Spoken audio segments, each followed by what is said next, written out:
Olá, eu sou o Lucas Eduardo e eu vou explicar sobre o capítulo 7, o preto e o reconhecimento. Francis Fanon relata duas teorias psicanalíticas sobre o negro na sociedade, a de Adler e a de Hegel, que vai ser explicado pela Daisy. Bom, segundo o primeiro, no caso Adler, o negro tenta protestar contra a inferioridade a ele imposta, e assim reage por intermédio de um complexo de superioridade.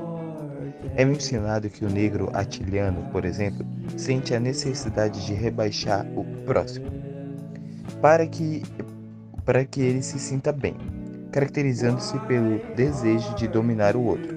Sou Narciso e quero ler nos olhos do outro uma imagem de mim que me satisfaça. Na página 176 do livro. Com isso, a aprovação do próximo passa a ser muito importante, como se este estivesse sempre que gostar dos seus diversos atributos, pois caso contrário seria tolice do próximo. Em um sentimento de inferioridade a si próprio ocorreria intensamente devido ao seu ego frágil. Assim, a valorização era muito mais voltada ao sujeito do que ao objeto. Como origem disso, Adler aponta que é consequência de um processo histórico de inferioridade que faz com que os negros do local sintam a necessidade de reverter esse processo, de modo a menosprezar o próximo a partir de um complexo de superioridade, tendo a coletividade atiliana essa neurose de comparação. Nesse sentido, é comum que o negro tente provar sua branquitude aos outros e a si mesmo. A exemplo dessa constatação de Adler é no século XVI, em uma peça espanhola chamada El Valiente, Negro de Flandres, de André de Claramunt, que o fato do negro protagonista, Juan de Mérida, não ser escravo, quando a maioria dos negros do local era, faz com que, axiologicamente, ele se sinta branco e que ele se considera positivo e humanamente superior perante as demais pessoas negras. O fato de Juan ter a pele negra, contudo, provoca nele uma angústia paradoxal, que gera uma necessidade de ele provar sua branquitude aos outros e a si mesmo, a partir do seu comportamento. No fim, Francis Fanon reforça a ideia de que é muito escuso o pensamento de reduzir esse comportamento do negro como um indicativo de que ele tem um complexo de dependência com o branco, conforme comumente é afirmado, já que os colonizadores durante muitos anos foram responsáveis para que os negros se sintam paradoxalmente esse desprezo à própria identidade e a necessidade de se aproximar do perfil da branquitude, no caso, se aproximar ao perfil branco.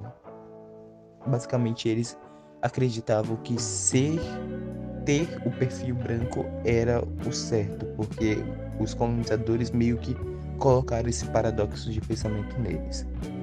Conforme expresso no texto, o homem só é humano na medida em que ele quer se impor a um outro homem, a fim de ser reconhecido. Enquanto ele não é efetivamente reconhecido pelo outro, é este outro que permanece o tema de sua ação. É esse outro que permanece na liderança, basicamente. Hegel, ele desenvolve sua teoria de que o negro condiciona seu valor humano de acordo com a percepção e reconhecimento do branco. Com isso, o Hegel vai chamar a atenção ao fato de que o negro, durante o processo da abolição e o período recente de pós-escravidão, ele teve a ação e o reconhecimento de sua suposta liberdade realizada pelo branco, mas não por ele mesmo, né? E a partir desse exemplo, a gente vai notar que os ex-escravizados vão apreender a realidade dos ex-escravizadores, e não como uma realidade humana do próximo. passando a negar a sua própria realidade humana. Com uma propriedade duvidosa, o teórico ele vai enunciar que, historicamente, o negro mergulhado na essencialidade da servidão, ele foi alforriado pelo Senhor e ele não sustentou a luta pela liberdade. Duvidosa essa, pois é sabido que inúmeras rebeliões e revoltas abolicionistas, elas ocorrem pelo mundo. Francis Fanon, ele vai nos mostrar em seu texto que, contrariando um pensamento atual ainda muito comum de que todos somos iguais e que discutir a questão racial é perda de tempo, a ideologia da suposta igualdade racial, ela é também responsável por dar o suporte para que o racismo ele ocorra de modo mais discreto. E isso vai acontecer porque, sendo indiferente às questões raciais, quanto à existência do racismo em sociedades multirraciais, onde as relações humanas são notavelmente marcadas, pelo desequilíbrio das condições de vida entre as etnias, eles têm como resultado o suporte àqueles que detêm a hegemônia. No caso das sociedades analisadas por Fanon, os brancos, Ademais, o autor ele vai ver a incoerência em outro discurso. Em outro discurso errôneo, comum, que vai comparar racismos de diferentes sociedades ou épocas no sentido de categorizar um como pior que o outro mesmo, sabe?